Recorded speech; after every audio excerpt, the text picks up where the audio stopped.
you're a really successful salesperson. Did you get to be that way by just going up to people and trying to sell the product? Or did you take the time to get to know them?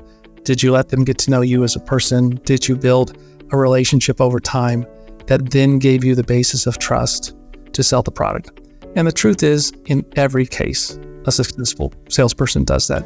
They just don't get that what marketing is doing, successful marketing is doing, is scaling them. It's scaling that. And if you scale that, it's no different from, a salesperson who just walks up to, knocks on doors and says, want to buy this. Good luck. You get a lot of doors slammed in your face. And that's what's going to happen to your online marketing too. So when I talk about us to trust, without trust, you can't sell anything, basically. So it's a precursor to any success you want to have online. Hey everyone, I'm Scott Brandley. And I'm DJ Sprague.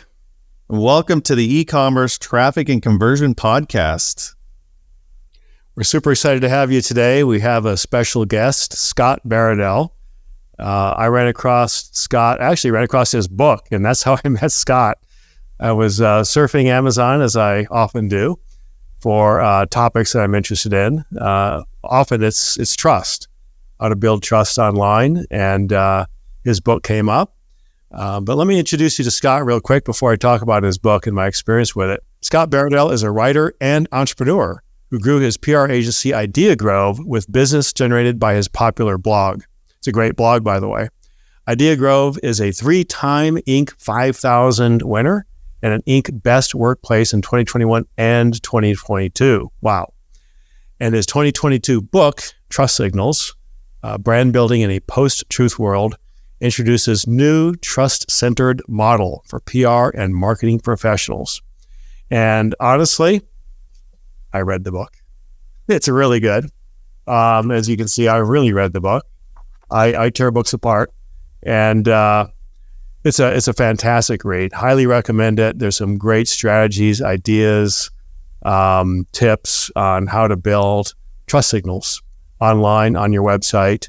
And of course, that's what we're all about. So I immediately felt that Scott was, one of our tribe because he's speaking the exact same language that we speak.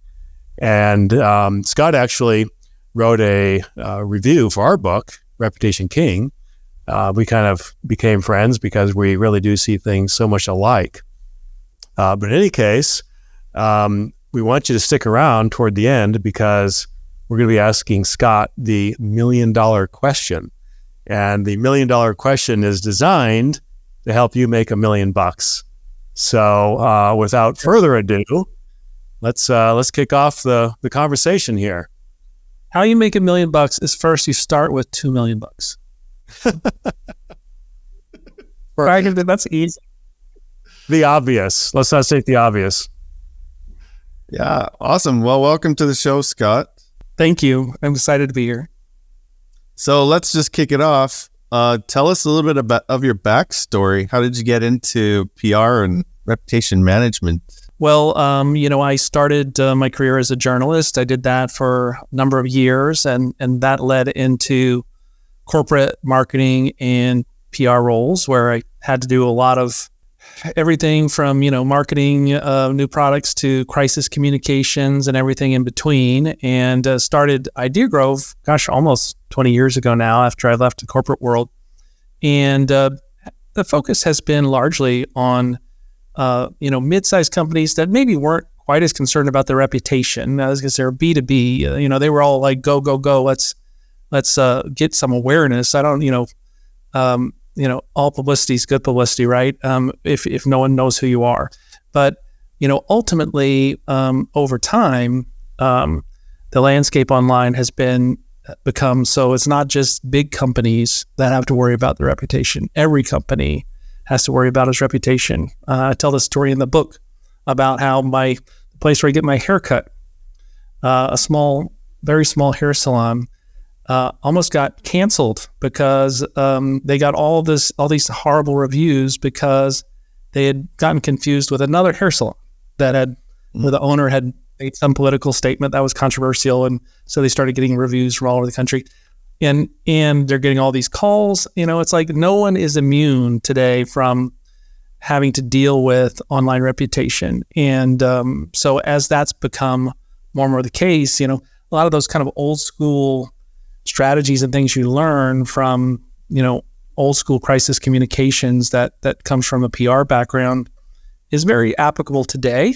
And what I think PR people can bring to the table that maybe the online reputation management industry per se sometimes lacks is that larger brand perspective. In other words, you might have an online reputation firm that says, oh, we'll get rid of your negative reviews, or we'll do this, or we'll do that. Very kind of tactical things, as opposed to, okay, why are you getting negative reviews? Is there something you're doing wrong that you need to change? And that's kind of the way that, classically you should be looking at these issues. So as reputation has come to kind of embrace every company of every size online, it's become part of what we do too. Yeah, I agree. It's, a lot of people just attack the symptom, not necessarily the cause, right? And you really have to dig deep and figure out what's really going on in the company. And because if you're doing the right things, it's going to show. But you can do it strategically. And I think, that makes a lot of sense. That's right. Yeah, definitely. So is that what inspired you to write the book, Trust Signals?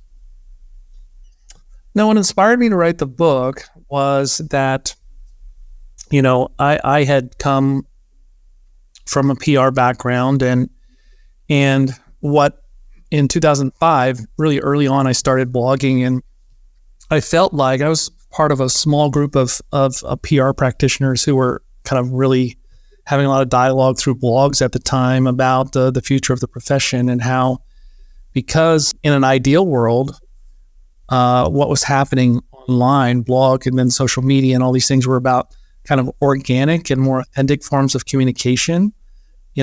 Communicators like myself thought this should be owned by us rather than by the advertising agencies and the marketing agencies that are just going to commoditize it and cheapen it. Pretty idealistic, but it happened, again and again, one thing after another. The people who came from PR allowed others to kind of consume these new technologies, new trends, and are kind of left behind. It happened time and again. It has to do with a lot of factors, but what PR people would ultimately be left with at the end was this diminishing pie of, can you get us media coverage? And media coverage is not what it used to be. It's not like the local newspaper gets thrown on your doorstep. No one even knows what's in the local newspaper. You just know what's in your news feeds, and it's just a completely different experience.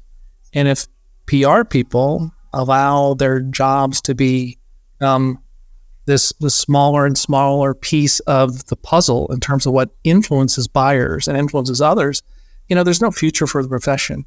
So what this was kind of call to the profession to kind of wake up and say, you know what, why are you settling and allowing yourself to just be the junior partner to the media in this kind of diminishing pie of influence?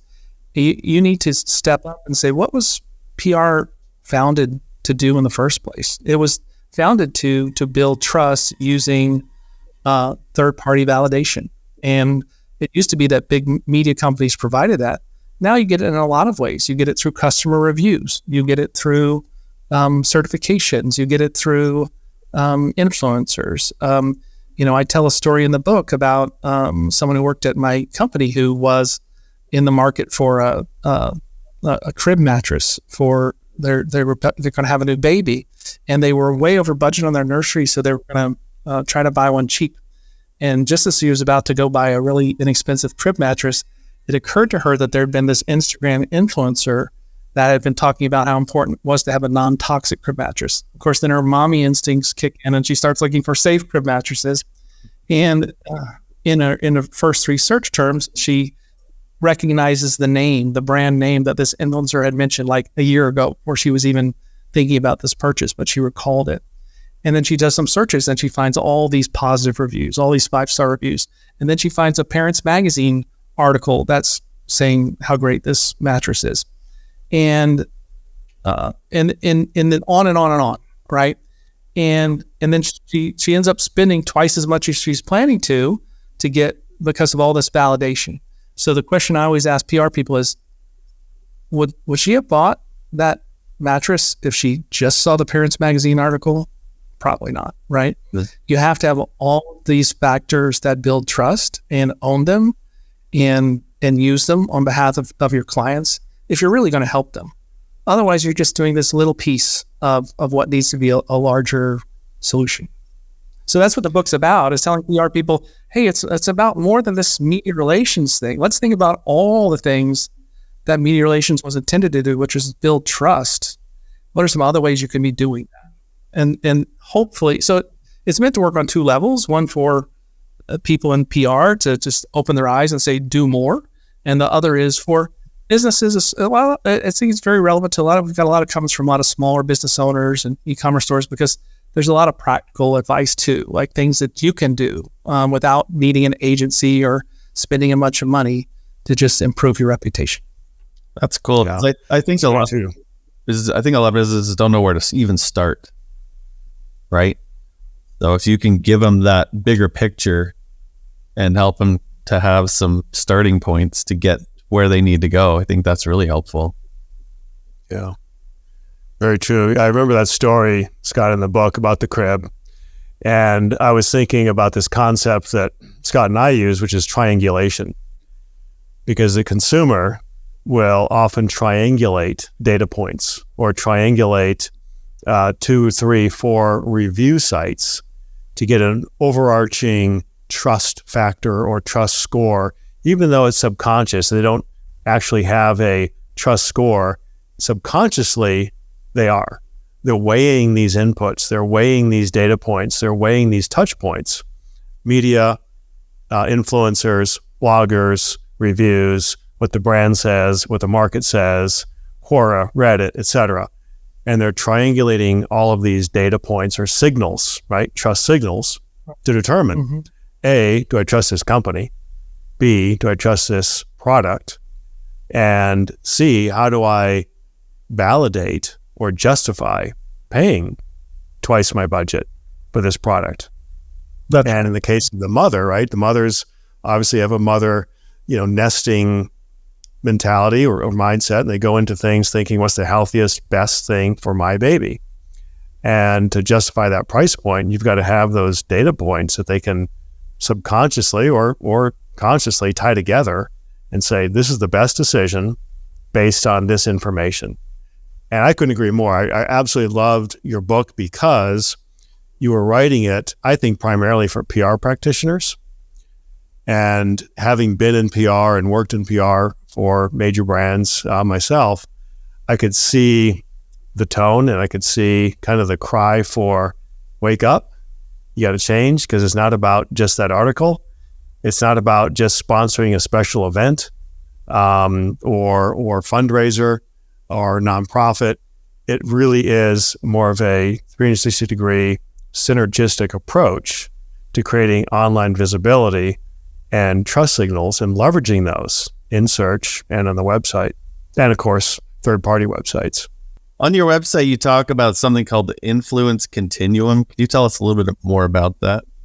This is, again, partly to kind of educate PR people. I think PR people and I think anyone in business would get benefit from it. But for PR people, they're kind of like traditional media people, where traditional media people, there's a reason why the media business has gone down the tubes. And part of it is that even though everyone talks about the liberal media, in terms of like how they approach the business, they've been woefully, conservative in terms of change, and have held fast to some very old ideas about how journalism should work.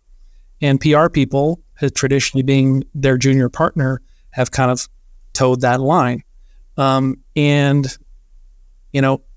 the point I make to the influence continuum is, it's not just about being in the New York Times anymore. That is not the be all and end all. In fact, I mentioned in the book that I have a client that got really mad that I got them a New York Times placement because they're in the energy industry, and they said no one in the energy industry trusts the New York Times, right? So it's every the continuum of influence, the sources of influence that are persuasive to your audience is going to vary. It's not, oh, here's the ones who won the most Pulitzer Prizes. That's who has the most influence. Not at all.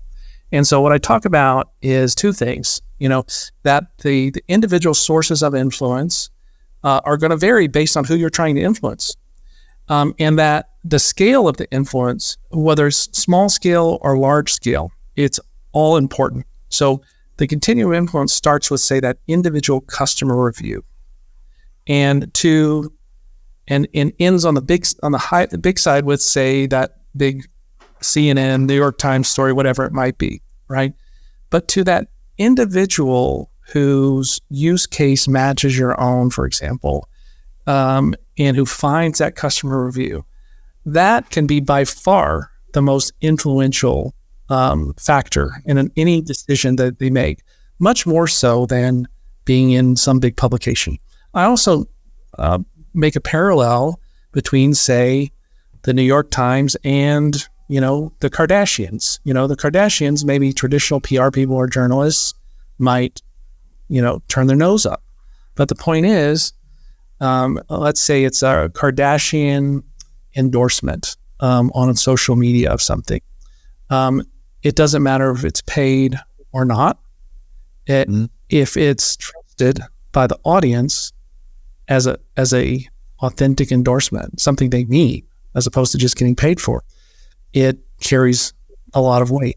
And so there's no point in going after the New York Times if your audience is going to be more influenced by an Instagram post by a Kardashian, and you have to get past this idea. And I think a lot of PR people, and as well as journalists, have these hierarchies in their heads about, objectively what's more important, what's more authentic, what has more authority. Well, you don't get to decide that anymore. The gatekeepers are gone. You're gone. You don't have the influence you thought you had. The customers decide. So the influence continuum concept is to kind of to illustrate that idea. Okay, that makes sense. Of course, the backlink from a high domain authority news site like the New York Times is going to be valuable regardless if it's your audience or not. That's still going to help your SEO. So I would argue that, take that all day long, get a domain authority of, 96 in your favor. I'll take it. Absolutely. So moving on from that, and this might sound a little bit, pedestrian in relation to what we've already talked about, but if you could maybe take a different spin on what is the connection between online trust and brand success? Any stories or case studies or any twists that you want to add to that question? Well, we just say you can't sell anything without trust. We a lot of times, we deal with a lot of, work on these kind of sales and marketing alignment issues and misalignment issues. And one of the funniest misconceptions, one of the stories I like to tell about trust is that, salespeople, my history with salespeople is they typically want marketing to be doing things like producing collateral and things that are very much in service to the sale of the product, put product stuff out there. And the kind of broader branding, the kind of trust building efforts of the brand, from thought leadership to just providing helpful information, all of that kind of work. Often salespeople are like, I'm not getting any leads from this. It's wasting my time. And what I try to explain to them in a way that maybe appeals to their ego is, you're a really successful salesperson. Did you get to be that way by just going up to people and trying to sell the product? Or did you take the time to get to know them?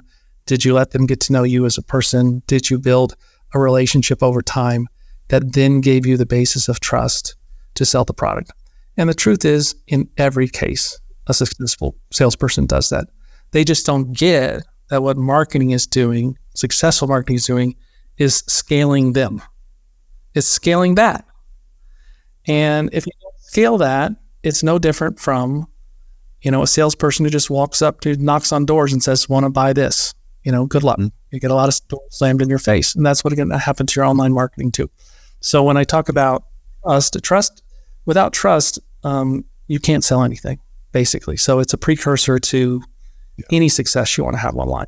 No, I was just going to say, so I started out my career right out of college in sales with Eastman Kodak in a business-to-business division selling very expensive copiers and duplicators, digital printers that today, with inflation, they would be $800 to $2 million each.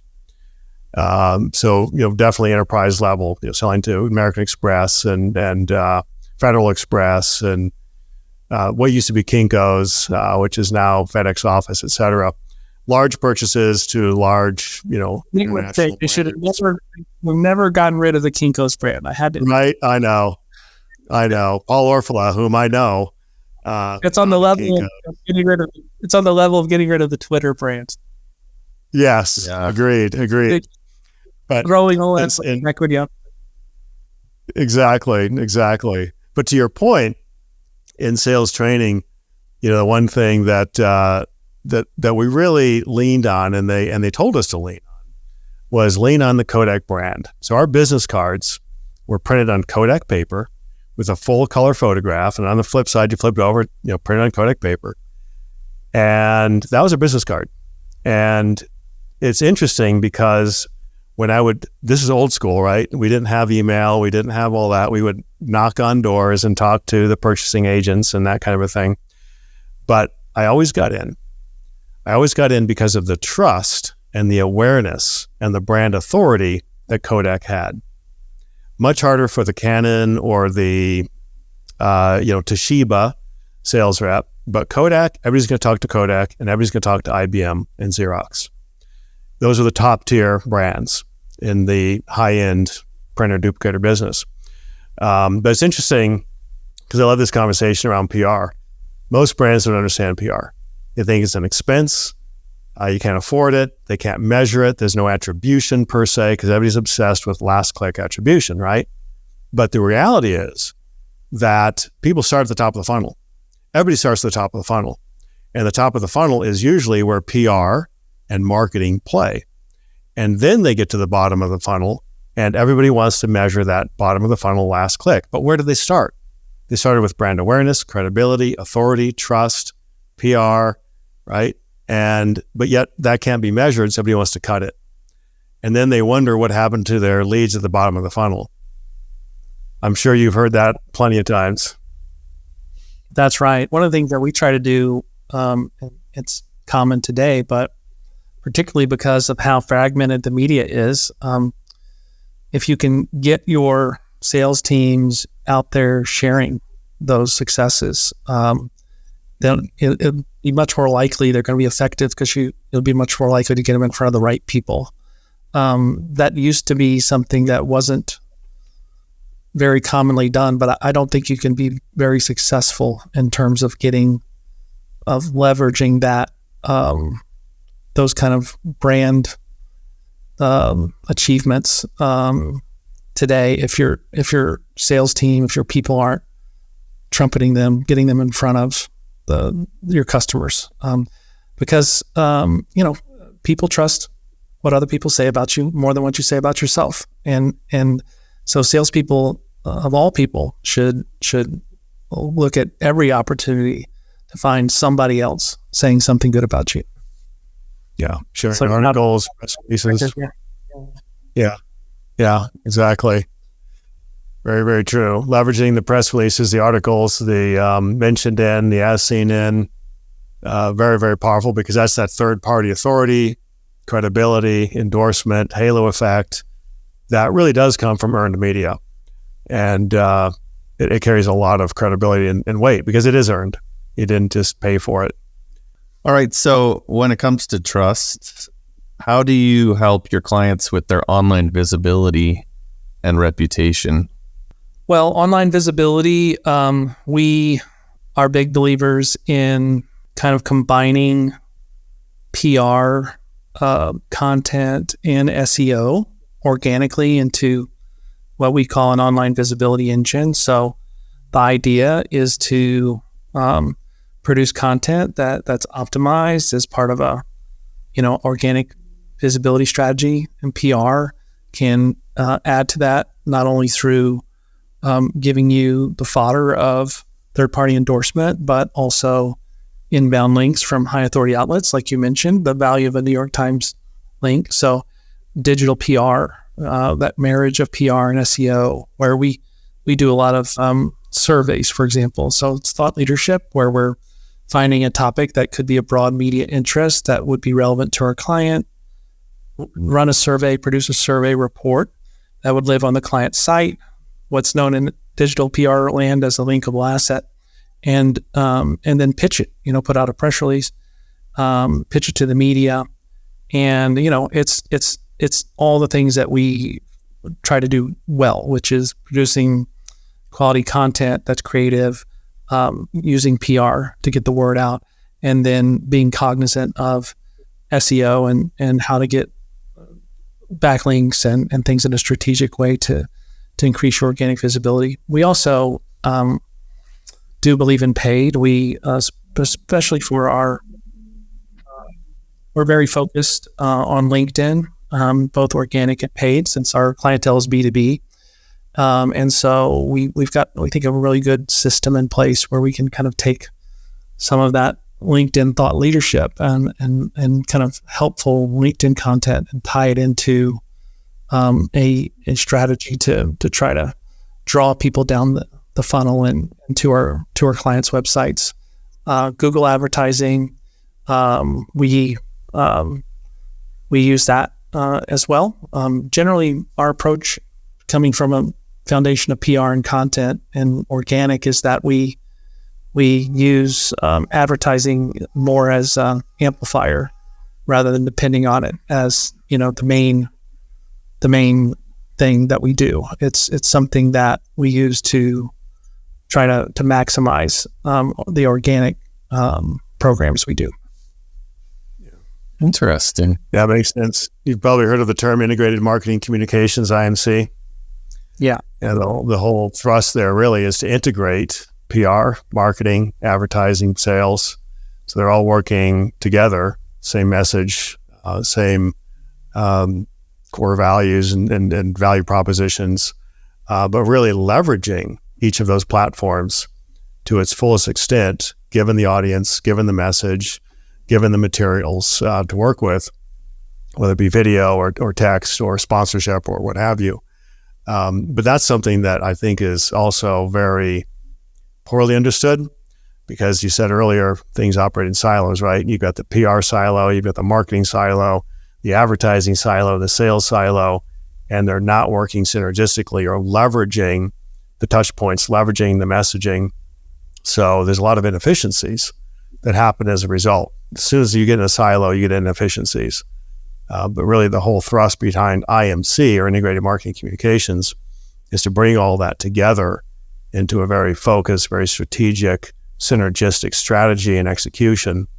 And again, I'm a big PR fan, but unfortunately, so many people don't really understand the role of PR and how PR can and should work as part of that messaging ecosystem. Yeah, that's very true. It's just all the forces out there are, forcing these walls to all break down if you want to be effective. But, there's some tradition and resistance to doing it that way. But that's really the only way it works, is if everything is flattened and everyone's working together. Yeah, very true. So that said, that kind of brings another question. What trends do you see in online reputation management? Obviously, everything related to AI is touching everything, including that. One of the things that I communicate, again, with the PR audience in mind, the PR people traditionally are, they think about earned versus paid media. And they've built their whole careers basically, and the whole distinction of their profession is talking about equivalent ad values and things like that. This idea that earned media is this magical thing that is fundamentally different, and anything that's not earned is pay for play. It's trash. It's whatever. It's something bad. But what I say in the book is all that really matters is not paid or earned, or paid or not paid. It's trusted or not trusted. And if the audience trusts it, that's all that matters. And so with something that's happening in online reputation management is there are a lot of brands that people trust, and the temptation of those brands, and what by that I mean media brands. It could be brands of review sites. It could be traditional media brands, what have you.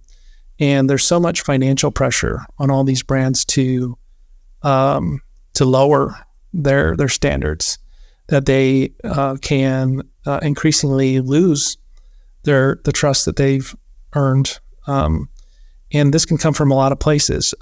So, for example, Forbes. Forbes, one of the most trusted brands in media for decades. It's one thing to be one of, 60, 80, 100 pages in Forbes magazine. It's another thing to be one of, 3 million pages on the Forbes website. Not quite so special. And Forbes has for some time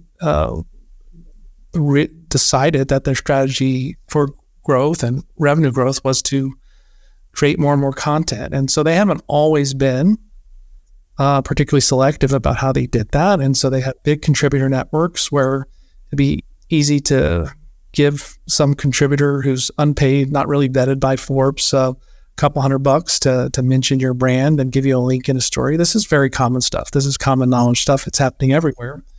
It's just the reality of today. You have in Forbes, and not just Forbes, not to pick on them, they're not by far the only ones. It's pretty common. Any outlet that has contributor networks, that's part of the deal now, because contributor networks don't really pay very much. So people want income and they find ways to get it. That's just how it works. So the question is, what does that do to these brands over time?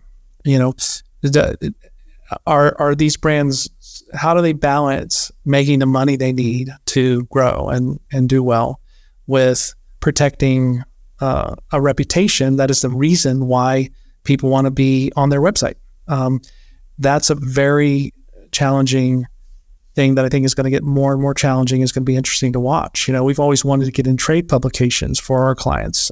Trade publications traditionally within industries have a lot of credibility, but more and more trade publications are going from, having someone pitch a story and let them write a story if they have a good idea, to paying for those opportunities. It's not always particularly well documented what's paid and what's not paid. All of this, to me, I used to be one of those highly, judgmental, sit up on high and say, this is wrong. I'm looking at it more from a practical standpoint of, okay, what's your long-term play here? In the long run, we're all dead. That's what the economists said, right? But ultimately, if you keep allowing your brand to be diminished, what's going to be there? You already don't have anybody buying a Forbes magazine anymore. All you have is that brand, that history of the brand.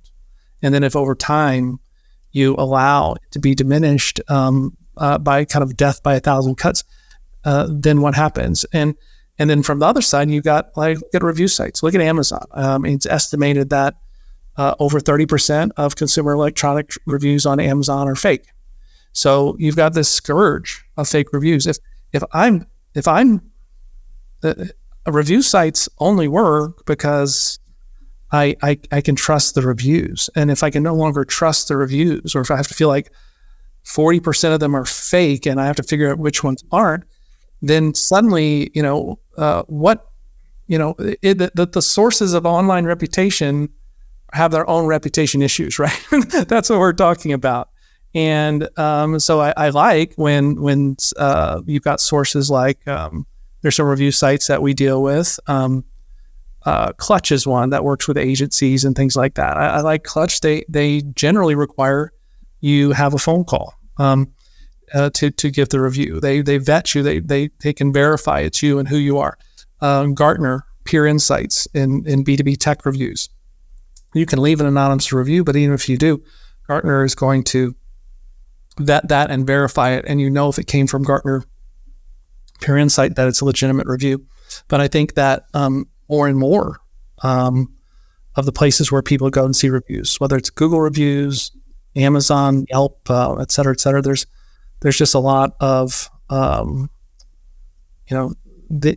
it's difficult. I mean, look, Google, Facebook, Yelp, these are the top three in terms of the number of reviews out there. But it's, and I guess because of the pure volume, it's hard to police those. But pretty soon, it can be a house of cards. And what do you have if people don't trust those sources of information anymore? I did a little brief study on how Facebook was doing recommendations and wasn't very impressed. I mean,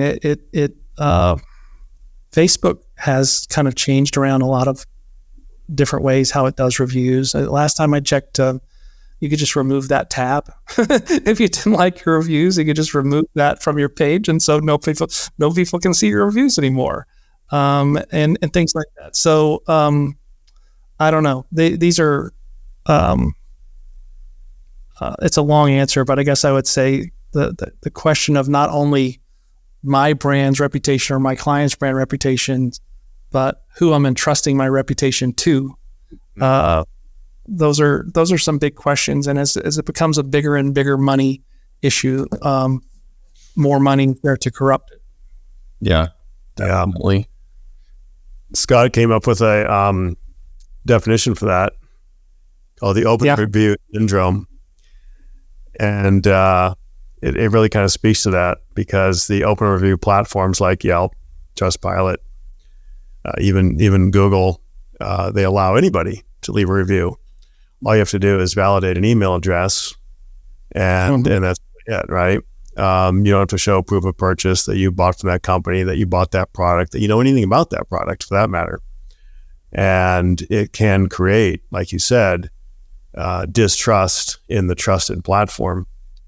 And that's a problem. And that's one of the reasons we went with the strategic decision to collect verified reviews from customers post-purchase as a way to gate, if you will, those fake non-purchase reviews.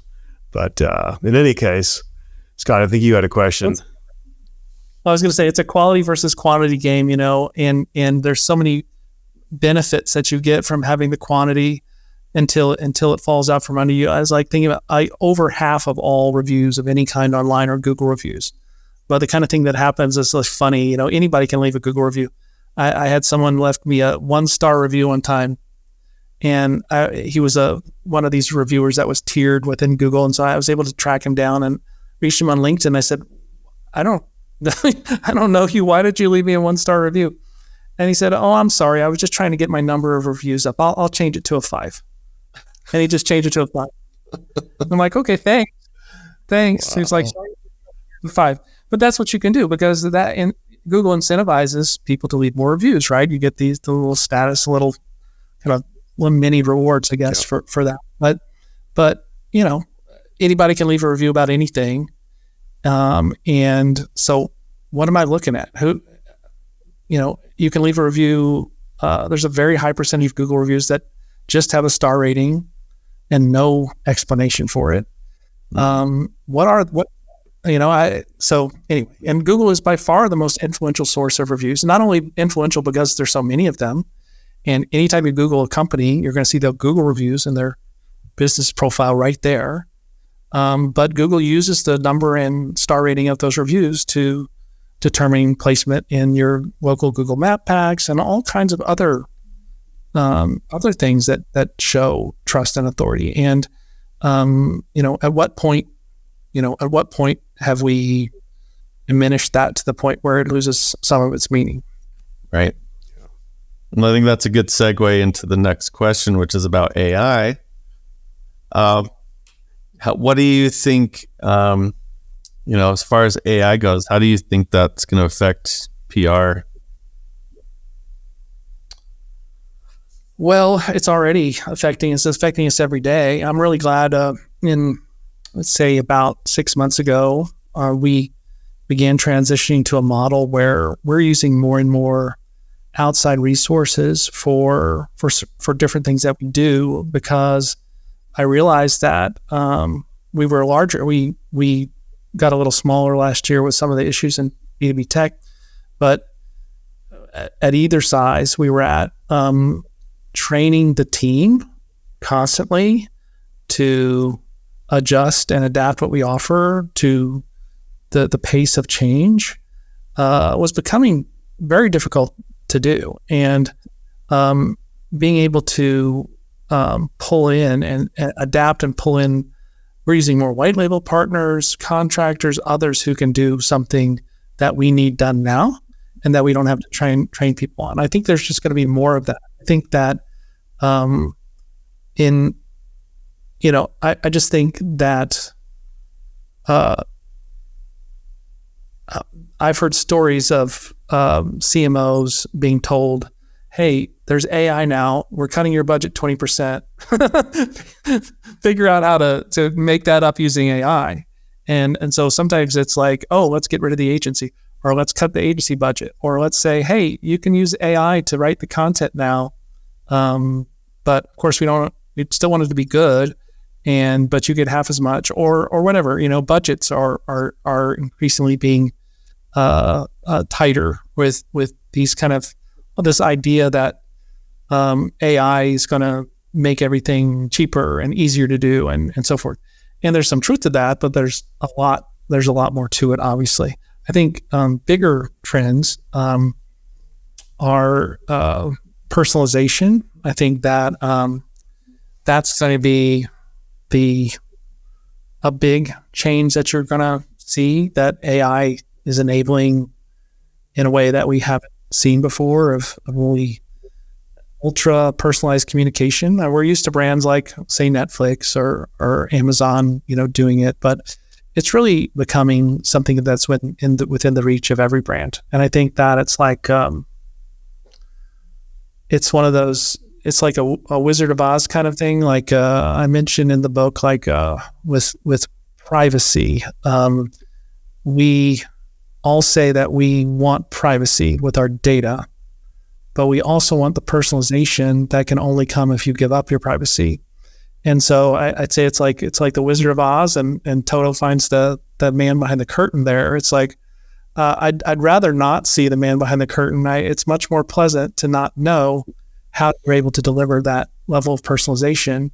And I'll get upset for a while at the 10th data breach, where my data ended up on the dark web. And I'll just hope that there's safety in numbers, because there's so many people who've had this happen, because I really like Netflix knowing what movie I'm going to want to see next. And I think that with AI, you take that to a whole nother level, where it's, the irony is, right, you're getting this incredibly personalized experience from artificial intelligence. None of it is real in terms of someone communicating to you in a personal way. It's replicating that. But I think it's going to be just like with privacy, where we're going to love it. I think we're just going to get used to it, and we're going to love it, and we're not going to think about it. If people say, AI is, it's a bunch of crap, and it's they keep using the same words over and over again. I can tell when it's AI. Guess what? You're not going to be able to tell when it's AI in about 6 months. That's how fast it's changing. So it's like whistling in the dark. Think that isn't going to continue at this incredible pace and get to the point where you're not going to be able to tell the difference. And if you think otherwise, good luck. The where you have a place that you can retreat to is your own stories, your own case studies, personal things that you can share that AI can't, because it's not you. But other than that, you better get in a position where your writers and editors are ready to start becoming curators and strategists, because just sitting there in front of a blank screen and writing for 2 hours, guess what? That kind of work is going away. So that's a big impact on PR and marketing and probably just business in general. Yeah. Yeah, I totally agree. That kind of answers my question, which was really, what is your prediction for the future of online PR with AI? But sounds like you kind of answered that, unless you have anything else to add. No, my prediction is it's coming. Get ready and start thinking in terms of the things that you don't think it can do well now. Just assume in 12 months it's going to do better than you.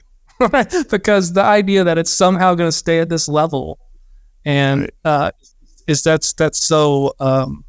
such wishful thinking. It's not going to happen. Yeah. So take advantage of the fact, go become it's too late to become a prompt engineer. Those $200,000 a year jobs are gone, but there's going to be the next version and the next version and the next version. You have to stay on top of it. It's like I was telling someone today, some student I talked to was asking them about majoring in marketing and stuff. And I just told her, what the internet did from 1995 to 2005, AI is doing from 2023 to 2025, or 2023 to 2024, So that, think about it. You go from pets.com to Facebook, there are big changes in that 10 years. You went years and years before social media even emerged, right? All of that level of change is happening 10 times as fast, I think, is what it looks like to me. And so I feel like a lot of people are going to get kind of steamrolled by this if they don't really realize that they have to get with the program. Yeah. Happening so fast. That's the word. Yeah, it's a little scary actually when you sit back and think about it too much. You have to take it in doses, otherwise it just becomes overwhelming. Yeah. Yeah, absolutely. All right. What are you most proud of in your career, looking back on where you've come from and what you've done? Well, I'll be honest, but far and away, it's, I've had this business for close to 20 years now. I've been able to raise a family of 5 kids and, keep them in shoes and clothes and roof over their head. I mean, to be honest, that's been by far the most important thing to me. I ended up in marketing out of journalism. It was never, some goal I had as a kid to be in PR, but I've been able to find things that I've found interesting to do. I enjoy helping clients, working with people. There have been some signature accomplishments, like one of my first clients I worked with for 8 years. There was just literally 2 guys, didn't even have a website. Their business hadn't launched and sold 8 years later for $100 million. That was a great success to be a part of. Wow. We've had some successes like that over the years that I have a lot of pride in. But honestly, the fact that I've been able to just run a business I've probably employed hundreds of people in the Dallas area over the years who've gone on to sometimes really successful careers at other agencies and corporate jobs and other places. And that feels really good too, to feel like you're part of that. So I think, my colleagues, helping my clients and supporting my family, those have been the things that have been most rewarding for me. Awesome. That's great. Yeah, it is rewarding. And again, congratulations on all the accolades, the Inc. 5000 2 years in a row. And that just kind of is a tribute to your hard work and the value you're bringing. And I've looked at your website recently, and it looks like you've revamped your site and added a lot of staff, and things are clicking along for you. So that's fantastic. Thank you. Thank you. Yeah, it's exciting to see. Since I first engaged with you, I think a year and a half ago, when I read your book and looked at your site. But next question is, you left a peer review for our book, Reputation King. And any thoughts on the book or insights or things that you found interesting, valuable, new information? Well, I just think that you guys are totally on point in your approach and your emphasis on,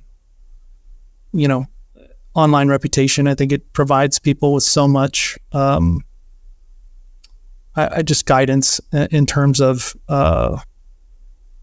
what's important, how to maximize your reputation.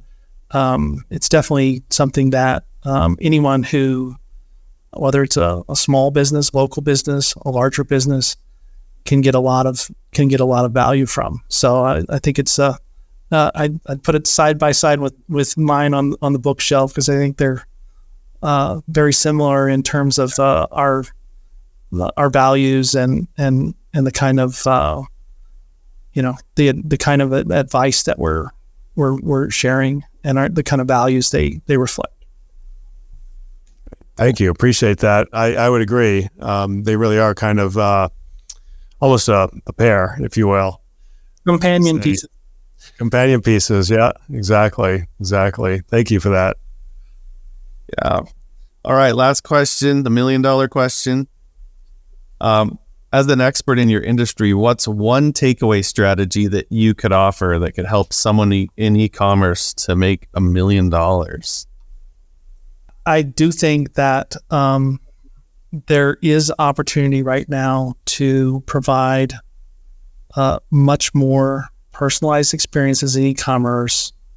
You can take those experiences on the website, use Google ads and other kinds of ads to follow people around. I think that we all know it really hasn't been that long that we've been talking about, oh, wait a minute, how did this Facebook ad know that I was whatever, and I was like, this is creepy or whatever. But now everybody's gotten used to it. But the level of sophistication still has a long way it can go. Mostly it's if it's retargeting or something, I go to some website and then I keep getting hit with the same ad from this website. That's not very compelling. Yeah, it might remind me if I wanted to go back there anyway. But what if you used? So I mean, the tools. HubSpot, we're a HubSpot partner. They just came out with Content Hub. They added all these capabilities to it: AI capabilities, translation capabilities. You can publish a podcast directly from HubSpot CMS now. This is the level of progress happening. And so what I can imagine, if someone can be on top of it quickly, what if you really were able to use personalization through AI and other tools to build one-on-one relationships with people, so that it wasn't such a blunt instrument like it is now. And so it really felt like, because I would say compared to what it will be, even kind of personalization that you get on Amazon or Netflix is a pretty blunt instrument. Mm-hmm. I think the e-commerce platforms and companies that can really jump on that and take it to another level to create that brand affinity that can come from building individual relationships through personalization, that could really be $1 million idea. Because I'm just trying to think of examples, and I can't find anyone that's doing it to the level now where I think someone could be doing it a year from now. Yeah. That's good advice. You see pieces of it, right? You see pieces of personalization, but yeah, I think with AI, if you can bring more of those pieces together, because people do like that, like you were saying, like with Netflix, it is nice to have them recommend things to you that you like. Just taking it to the next level. Yeah. I think it's one of those things HubSpot, they have personalization within HubSpot CMS, personalization tokens and smart content you can use, but very few. We're doing it for one client right now for a website we're building, but very few clients express a lot of interest in it. But I think what's going to happen is it's going to turn. Suddenly people are going to start to see, oh wait, I'm starting to see personalization everywhere I go, and I think you'll see that first on e-commerce sites. Yeah, well, it's really true. In fact, one of the best ways to increase revenue on an e-commerce site is to recommend products, related products, companion products, additional products, upsells, downsells, cross-sells. That is really one of the strongest ways to increase more revenue, more growth. And that comes based on personalization, right? Other things you've looked at, things you put in your shopping cart, pages you visited, questions you asked, right, in the search bar. So that's a level of personalization that I think is also a frontier that a lot of brands really aren't fully leveraging to say, hey, Scott, you looked at this book or you looked at this widget. This is a great companion to that. Now, Amazon does a good job of that. As if you scroll down, you'll see people bought this, also bought this and this. But a lot of websites still aren't doing that. But yet that is one of the fastest ways to grow basket size, additional revenue. And it's personalization based on search history and what you've looked at and what you're adding to your cart currently. So that's great advice. Well, in closing, I would recommend everybody go to ideagrove.com. Check that out. Follow Scott Baradell on LinkedIn, as I do. You've got great advice, great information, great articles, resources. It's a treasure trove. I would also recommend getting his book, Trust Signals, on Amazon. I've thoroughly enjoyed it and continue to... your shelf. Put it next to Reputation King on your shelf. That's right. Oh, there it is. There you go. Match made in heaven right there. Bam. There it is. The same colors. That just hit me. That's almost the same color. Yeah. Yeah. Black. Oh, where are we? Black and gold. But absolutely. So, and if you want to get your own $1 million bill, which you really, of course, want, and Reputation King, go to reputationking.com. You can download your free digital and audio version, or you can just pay shipping and handling and get the physical book and the entire kit. It includes a $1 million bill. And Scott, we look forward to having you on the show in the future. And for those listening, please tune in next time, because we're always bringing experts like Scott to our show to share best practices, ideas, strategies, their knowledge, their information, their books, and ideas to help you grow your business. So until next time, have a great day, and we'll see you later. Take care.